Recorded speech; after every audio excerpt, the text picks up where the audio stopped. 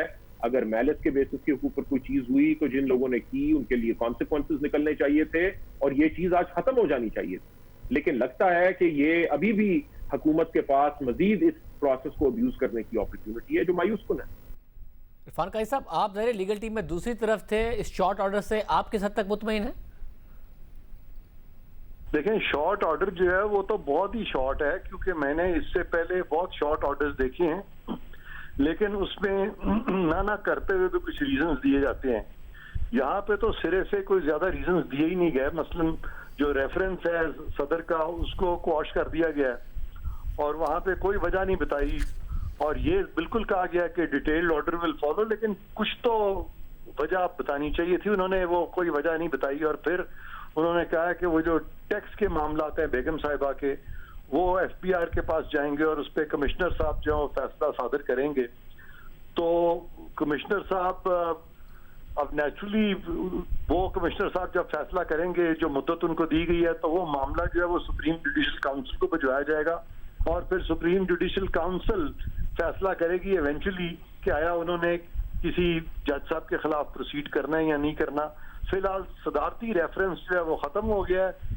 صدر صاحب کی بات کو زیادہ دھیان نہیں دیا گیا، لیکن ایک ایف پی آر کے جو کمشنر ہیں ان کی بات پہ زیادہ دھیان کیا جائے گا، اور ان کی بات کو بنیاد بنا کے تو سپریم جوڈیشل کاؤنسل اگر چاہے تو پھر وہ اس چیز کو دیکھ سکتی ہے. حالانکہ سپریم جوڈیشل کاؤنسل تو پابند ہے اس چیز کی کہ صدر اگر ان کو ریفر کرتے ہیں کوئی بھی ریفرنس، تو وہ پابند ہے اس کو انکوائر کرنے کی. اور اس وقت یہ جو فیصلہ جو آنے والا ہے، کیونکہ ڈیٹیل ڈیسیژن تو بھی آنا ہے، اس میں یہ ساری چیز پہ کیا ریزن دیا جاتا ہے وہ جب تک میں دیکھ نہ لوں اس پہ آبویسلی بڑا مشکل ہوگا کوئی مزید اس پہ بات کرنی. مطلب یہ ایک دلچسپ صورتحال ہے کہ ظاہر عرفان قادر صاحب کو اس بات پر ہے اعتراض کہ بھئی ڈیٹیلز تو بتاتے، صدر کا بھیجا ہوا ریفرنس ہے، آپ نے کس بنیاد کے اوپر اس کو ختم کر دیا. اور صدر صاحب آپ یہ کہہ رہے ہیں کہ بھئی پھر جو باتیں ریمارکس میں تھی کہ کس طریقے سے ایسٹ ریکوری یونٹ، سرویلنس، یہ سارے معاملات، اس پہ ایکشن آپ بتاتے فیصلے میں، وہ نہیں بتایا گیا. ڈیٹیل ججمنٹ میں جو تفصیلی فیصلہ آئے گا، کیا اس میں یہ باتیں ہو سکتی ہیں؟ اس میں صرف آبزرویشن ہوں گے، ایکشن کا نہیں ہو سکتا، یا ہو سکتا ہے اس میں؟ دیکھیے، کہہ تو سکتی ہے، لیکن عام طور پہ جو ایکشنیبل پوائنٹس ہوتے ہیں ان کی سمری شارٹ آرڈر میں آ جاتی ہے. لیکن شارٹ آرڈر میں کس بیسس کے اوپر، کیا وہ میل آف آئی ڈی تھی، کیا غیر قانونی ایک چیز تھی، اے آر یو یونٹ نے اپنے قانونی اس کی کوئی حیثیت ہے یا نہیں ہے.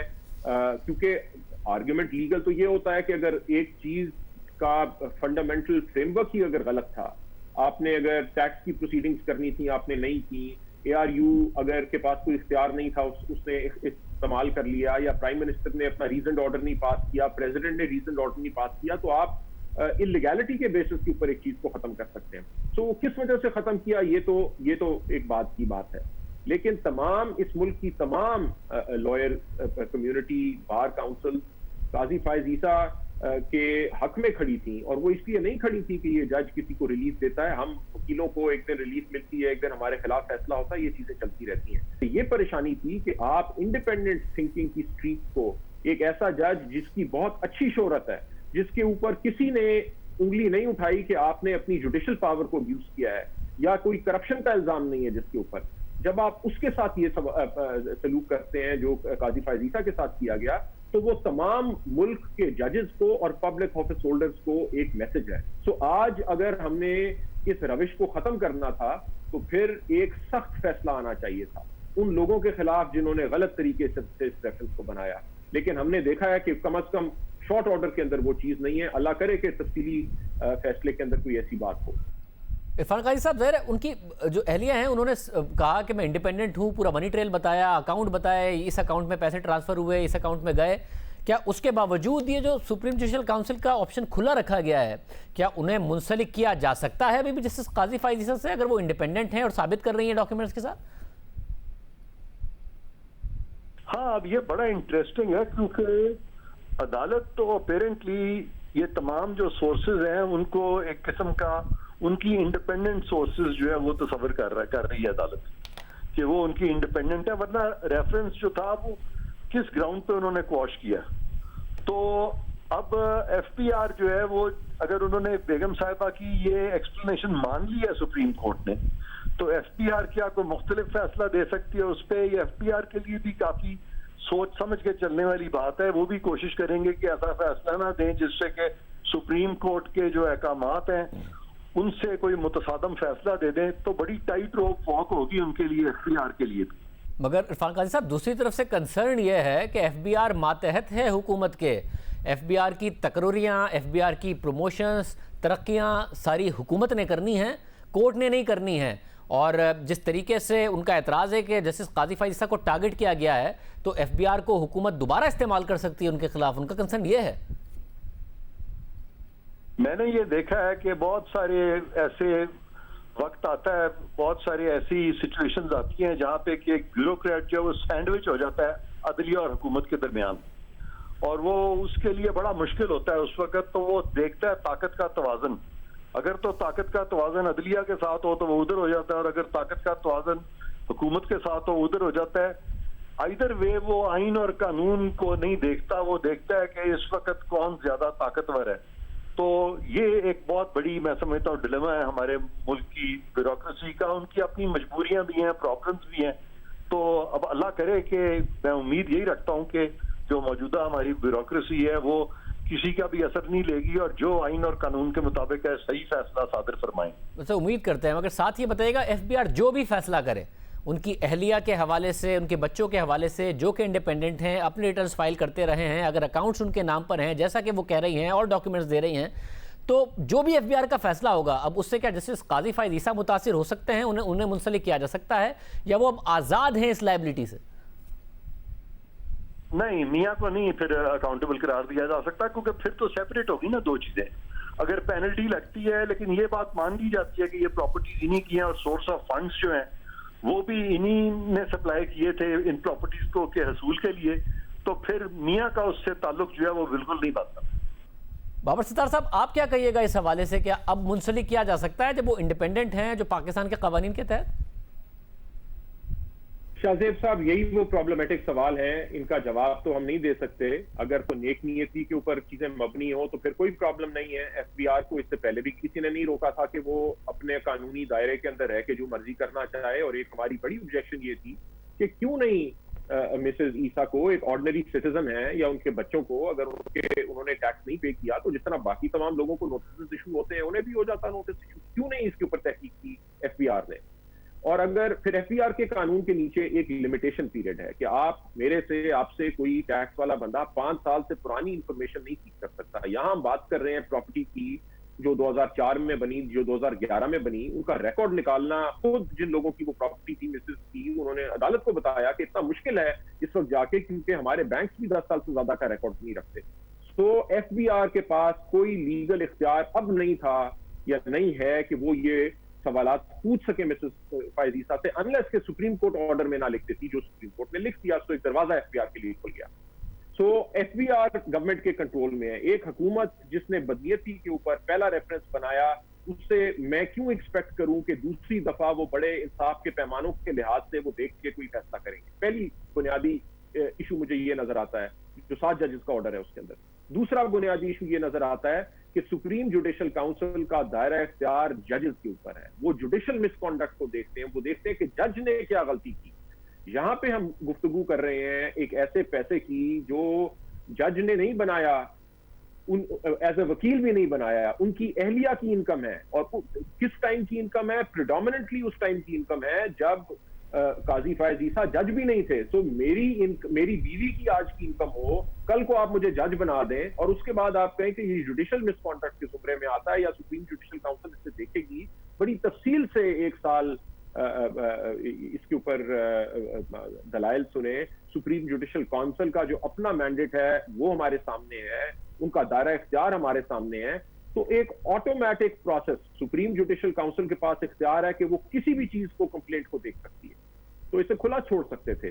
لیکن سپریم جوڈیشل کاؤنسل کو پابند کر دینا کہ ایف بی آر ایک رپورٹ رکھے گی چیف جسٹس صاحب کے سامنے اور وہ اسے لے کے جائیں گے سپریم جوڈیشل کاؤنسل میں، یہ مجھے چیز پرابلمٹک نظر آتی ہے. یہ کہنے کی سپریم کورٹ کو کیا ضرورت تھی؟ کل کو اگر کوئی چیز آ جاتی سامنے تو سپریم جوڈیشل کاؤنسل کے تو ہاتھ نہیں بندھے ہوئے. بہت شکریہ آپ دونوں کا. گفتگو نظر آپ نے سنی. پروگرام میں ایک بریک شامل کریں گے. ماہر ٹیکس امور اشفاق طولہ صاحب جو اب تک بہت اہم رائے دیتے رہے تھے، اب اس فیصلے کی روشنی میں ایف بی آر کیسے آگے بڑھ سکتا ہے، کیا ایف بی آر کے قوانین ہیں، ان سے پوچھیں گے ایک بریک کے بعد.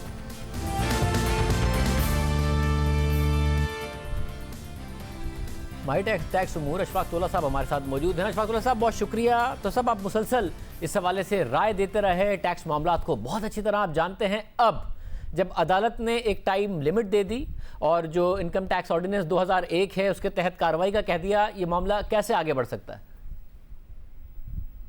دیکھیں، جیسے کل بھی ہم نے اس بات کا ذکر کیا تھا کہ 116 اگر میڈم نے یا بچوں نے اگر ویل سٹیٹمنٹ فائل نہیں کی ہے گوشواروں کے ساتھ، تو یہ کہا جا سکتا ہے کمشنر کی طرف سے کہ بھائی آپ اپنی ویل سٹیٹمنٹ فائل کریں.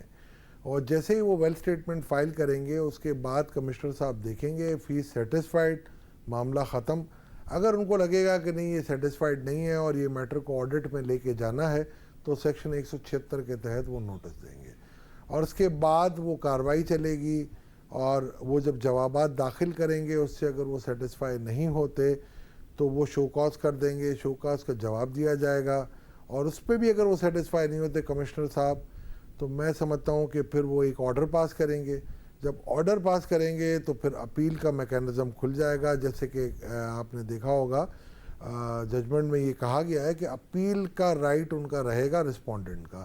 جو رائٹ ان کے دیے گئے ہیں یا سیکیور کیے ہیں انکم ٹیکس آرڈیننس 2001 نے، ان کو کوئی بھی نہیں چھیڑ سکتا. اب وہ معاملہ یہ ہے کہ یہ ٹائم باؤنڈ بھی ہے اور اگر اپیل تک یہ معاملہ گیا تو میرے خیال سے یہ کافی طول بھی پکڑ سکتا ہے. مگر ابھی مجھے لگ رہا ہے کہ 60 دن کا جو معاملہ ہے وہ ایف بی آر کو اپنی فارمیلٹیز کو کمپلیٹ کرنے کے لیے دیا گیا ہے. میرا خیال ہے مجھے کل بھی میں آپ کو کہہ رہا تھا یہ فارمیلٹی رہ گئی ہے کہ اب یہ جائے گا. اور اگر میڈم کا کل کا جو بیان جو نظر آ رہا ہے ہمیں اس کے تحت تو وہ پراپرٹیاں ڈکلیئر کر چکی ہیں اور اس کے علاوہ ان کے بچوں کا تو میرا خیال ہے اس میں پھر کوئی عملداری نہیں ہوگی انلیس کہ وہ کہیں بینیفیشری ہوں.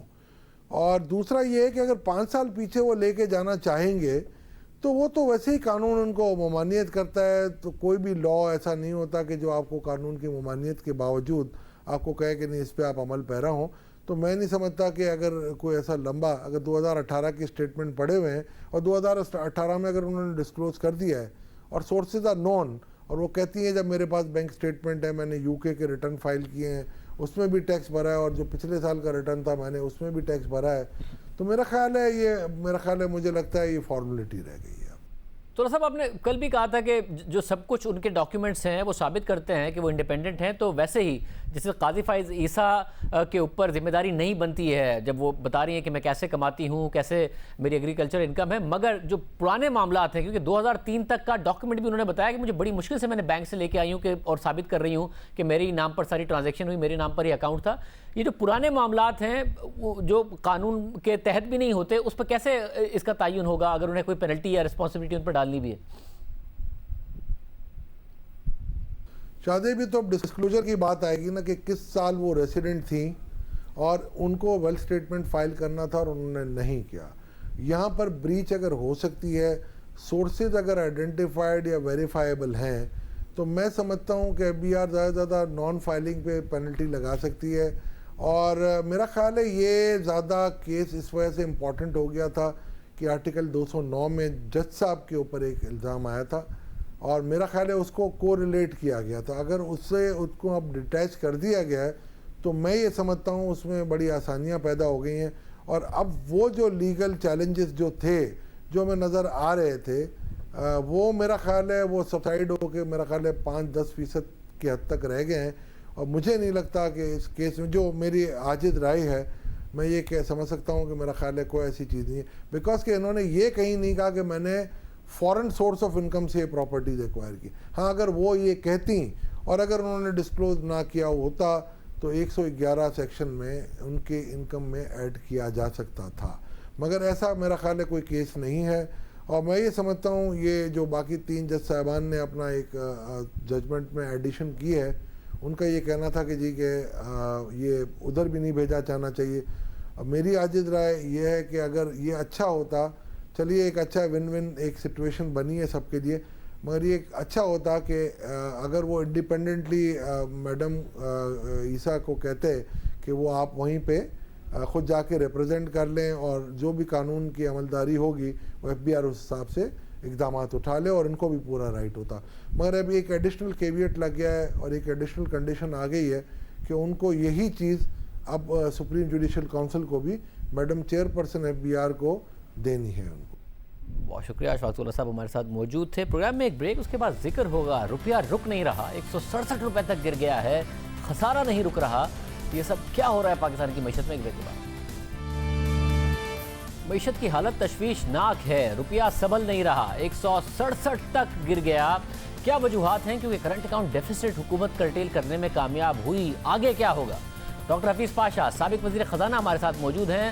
ڈاکٹر صاحب بہت شکریہ. ڈاکٹر صاحب ایکسٹرنل اکاؤنٹ کنٹرول میں کیا، اس کے باوجود روپیہ نہیں سنبھل رہا. فسکل ڈیفیسٹ تو تھا کرائسس میں، یہ روپیہ کیوں نہیں سنبھل رہا کرنٹ اکاؤنٹ ڈیفیسٹ کرٹیل ہونے کے باوجود؟ اگر آپ روپے کے بارے میں بات کریں تو پچھلے ایک مہینے کے اندر ہمارے فارن ایکسچینج ریزروز میں نمایاں طور پر کمی آئی ہے 2 ارب ڈالر کی، اور یہ اس وقت ہوا ہے جب کہ ہمارے پاس آئی ایم ایف کی ریپڈ فائنینسنگ فیسلٹی کے تحت ہمیں 1.4 ارب ڈالر کا لون ملا ہے. تو اگر اس طرح دیکھیں کہ آپ کے جو ریزروز ہیں وہ 10 ارب ڈالر پہ ہیں، اور افسوس کی بات یہ ہے کہ یہ تقریباً مشکل سے 2 مہینے کی امپورٹ کور آپ کو دے رہے ہیں، تو اس کی وجہ سے ایک بہت پریشان کن حالات ہوتے جا رہے ہیں. دوسری طرف آپ اس کی وجہ کیا ہے؟ سب سے بڑی وجہ یہ ہے کہ آپ کے ایکسپورٹس میں 30 سے 40% کمی آ چکی ہے. اور دوسری طرف آپ یہ دیکھیے کہ مئی کے مہینے میں آپ کے ریمیٹنسز میں تقریباً 19% کمی آئی ہے. امپورٹس تو پہلے ہی کم ہو چکے تھے، اس لیے ان میں کم ہونے کی زیادہ گنجائش اب نہیں رہی ہے. تو اس کی وجہ سے کرنٹ اکاؤنٹ ڈیفیسٹ یعنی کہ تجارت کا خسارہ جو ہے وہ خراب ہوتا ہوا نظر آ رہا ہے. تو اس لیے آپ کے روپے پر پریشر کافی حد تک پڑ رہا ہے. اور ایک اور چیز جو پریشان کن ہے کہ ملک کے حالات کو دیکھتے ہوئے جب آپ ڈیٹ ریلیف کے لیے جاتے ہیں تو اس کا نتیجہ یہ ہوتا ہے کہ جو انٹرنیشنل فائنینشیل مارکیٹس میں لوگ آپ کے ملک کو ذرا ڈاؤن گریڈ کر سمجھتے ہیں. اس لیے ہمارے لیے اب ذرا مشکل ہو جائے گا کہ ہم باہر انٹرنیشنلی بانڈز فلوٹ کریں یا کمرشل بینک سے پیسہ لیں. تو اس لیے حالات سب ملا کے کرونا کے بعد کافی حد تک خراب ہو چکے ہیں. بس ہماری دعا یہ ہے کہ ایکسپورٹس عنقریب سٹیبلائز ہو جائیں اور ریمیٹنسز میں اتنی کمی نہ آئے تو پھر روپیہ سنبھلے گا. صاحب اور اس سال کیونکہ گزشتہ سال انہوں نے کہا 3.3% ترقی تھی، آپ نے کہا 1.9% تھی، آپ درست ثابت ہوئے. فسکل خسارہ بھی ٹارگٹ سے باہر گیا. اس سال جو یہ کہہ رہے ہیں -0.4% ہوگی، اتنی آپ کو لگتی ہے یا خسارہ اور گروتھ اس سے بھی بری لگتی ہے؟ ہمارا اندازہ یہ ہے کہ ہم نے جو ریسرچ کیا ہے، اور مجھے افسوس سے کہنا پڑتا ہے کہ اس کے بہت امکانات ہیں کہ یہ جو ہمارا شرح نمو ہے وہ -2 سے 2.5% ہو سکتا ہے. اب آپ یہ دیکھیے کہ جو سب سے حیرت انگیز بات سمجھ میں آئی ہے کہ اپریل کے مہینے میں ہمارا جو لارج سکیل مینوفیکچرنگ سیکٹر جو بہت اہم سیکٹر ہے، اس کے نتیجے میں دوسرے سیکٹرز بھی آگے یا پیچھے جاتے ہیں، اس میں 42% کی کمی آئی ہے. اب آپ سوچئے کہ جب اتنی بڑی کمی آئے گی تو آپ نے تو کہا کہ سال بھر میں یہ تقریباً 8% گرے گا. ہم سب کا اندازہ یہ ہے کہ کم از کم 13 سے 15% گر سکتا ہے. اگر ایسا ہوا تو آپ کے شرح نمو منفی اس سے بھی کافی زیادہ ہو جائے گی، 2 سے 2.5%. دوسری طرف بجٹ کے خسارے کے بارے میں مسئلہ یہ ہے کہ حکومت کہہ رہی ہے 9.1%، اور یہ اس پہ منحصر ہے کہ ہمارے ریونیوز 3,908 ارب تک پہنچ جائیں. مگر اگر آپ کا جو سب سے بڑا ٹیکس بیس مینوفیکچرنگ اتنا سکڑ گیا ہے تو ریونیوز میں تو اس سے زیادہ کمی آئی ہوگی. تو ہو سکتا ہے کہ 3,908 کا جو ٹارگٹ تھا اس سال کا وہ آپ میٹ نہیں کر پائیں گے اور اس کے نتیجے میں خسارہ اور بڑھے گا. اور ایک اور بات کہہ دوں کہ پروونشل گورنمنٹس کا جو خسارہ ہے اس سال کا، چونکہ انہیں تقریباً 800 ارب کم ملے تو تقریباً چاروں خسارے میں چلے گئے. اس کے نتیجے میں خسارے میں اوور آل پاکستان کے خسارے میں فیڈرل اور پروونشل گورنمنٹس کو ملا کر خطرہ یہ کہ یہ 9.5 سے 10% تک جی ڈی پی کا پہنچ سکتا ہے. تو پاشا صاحب اگلے سال کے لیے کوئی امید رکھیں کہ کم از کم اگلے سال 2.1% کی ترقی اور خسارہ کنٹرول میں رہ جائے، 4,900 ارب روپے یہ ریونیو جمع کر جائیں؟ سب سے پہلے تو جو پریشان کن بات ہے اگلے سال کے بجٹ کے بارے میں کہ آپ نے تو ریونیو کا ٹارگٹ ایف بی آر کا مناسب رکھا ہے، تقریباً 27% آپ نے اضافہ رکھا ہے، اس میں بہت ایمبیشس ہے. ساتھ ساتھ آپ کہتے ہیں کہ آپ ایک ٹیکس فری بجٹ لے آئے ہیں. جب ٹیکس فری بجٹ ہوتا ہے تو مشکل سے 4-5% اضافہ ہوتا ہے. تو اس کے نتیجے میں 700 یا 800 ارب کا خسارہ آلریڈی ہے. تو یقیناً ہو سکتا ہے کہ حالات کچھ سنبھلیں، کرونا پیک ہو جائے تو اس کے بعد میں حکومت کو ضروری ہوگا کہ ایک منی بجٹ لائیں بھاری قسم کا، ورنہ یہ بجٹ جو ہے یہ قائم نہیں رہے گا. دوسری طرف جو پریشان کن بات ہے کہ آپ کے پاس 3 پروونسز کے بجٹس آ چکے ہیں. آج کے خیبر پختونخوا کا بھی بجٹ آ گیا ہے. تینوں بجٹس میں نمایاں فرق ہے. پنجاب کا بجٹ جو ہے وہ اللہ کے فضل سے کہہ رہا ہے کہ اگر ایف بی آر کا ٹارگٹ میٹ ہو جائے تو انشاءاللہ ہم ایک سرپلس 125 ارب کا دیں گے، جو کہ اچھی بات ہوگی. دوسری طرف سندھ جو ہے انہوں نے تنخواہیں بھی بڑھائی ہیں مگر اس کے نتیجے میں اور دوسرے وجوہات کے بنا ان کا خسارہ والا بجٹ ہے. اور تیسری طرف آج جو خیبر پختونخوا نے اناؤنس کیا ہے وہ بالکل بیلنس بجٹ ہے، یعنی کہ اس میں نہ تو سرپلس ہے نہ ڈیفیسٹ ہے.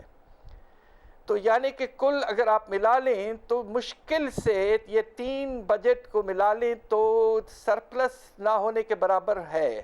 البتہ فیڈرل گورنمنٹ نے اپنے اعداد شمار میں بجٹ کے یہ کہا ہے کہ ہم امید کرتے ہیں کہ ہمارے چاروں صوبے اگلے سال 242 ارب کا سرپلس دیں گے. ایسا نہیں لگتا ہے. تو ایک طرف تو ریونیو شارٹ فال ہے، دوسری طرف پروونشل سرپلس نہیں ہے. تو خطرہ اس بات کا ضرور ہے کہ یہ 7% سے کافی حد تک اس وقت تک بڑھ سکتا ہے اگرچہ منی بجٹ نہیں آتا ہے. اور ڈاکٹر صاحب آپ پہلے لکھ رہے تھے کہ بہت زیادہ بے روزگاری ہو رہی ہے. اب ظاہر ہے کرونا وائرس آ گیا تو حکومت کے لیے چیلنج بڑا ہو گیا. تو بے روزگاری اس وقت کتنی ہے پاکستان میں؟ دیکھیے کرونا سے پہلے تک تقریباً 55 لاکھ ہمارے مزدور بیچارے بے روزگار تھے اور کچھ اضافہ ہوا تھا پچھلے 1.5 سال میں، اس لیے کہ شرح نمو بہت کم رہی. اب 3-4 مہینے کے ہونے کے بعد، 3.5 مہینے ہونے کے بعد تقریباً حالات حد سے زیادہ خراب ہو چکے ہیں. اب آپ یہ سوچئے کہ آپ کا صنعتی شعبہ اگر 1 مہینے 40% سے گر سکتا ہے تو اس کے نتیجے میں کتنی بے روزگاری نہیں پھیلے گی. اور جب صنعتی شعبہ گرتا ہے تو تجارت میں کمی آتی ہے، ٹرانسپورٹ میں کمی آتی ہے، بینکنگ کم ہو جاتا ہے، سب کچھ لنکڈ ہے. تو ہمارا اندازہ یہ ہے کہ ابھی تک تقریباً اور 65 سے 70 لاکھ لوگ بیچارے بے روزگار ہو چکے ہیں. یعنی کہ اس وقت ملک میں اندازے کے مطابق 1,10,00,000 سے لے کر 1,20,00,000 لوگ پاکستان کے بے روزگار ہو چکے ہیں، اور خدا نخواستہ اس بات کا خطرہ ہے کہ اور بے روزگاری بھی ہو سکتی ہے. تو بھائی صاحب کیونکہ غربت کا نمبر حکومت صحیح طریقے سے آفیشلی سامنے رکھا نہیں جاتا، تو اس بے روزگاری کے نتیجے میں غربت کی شرح میں کتنا اضافہ ہوا ہے؟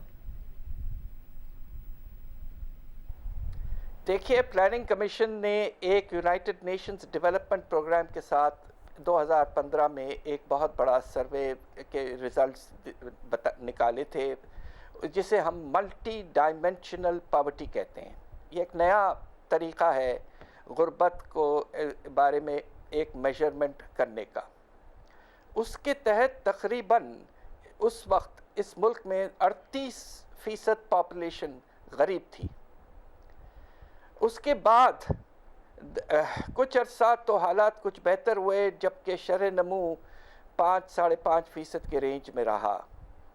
مگر اس سال اور پچھلے سال کرونا آنے سے بھی پہلے کچھ اضافہ ہو چکا تھا. ہمارا اندازہ یہ ہے کہ یہ 40% سے بھی زیادہ جا چکا تھا.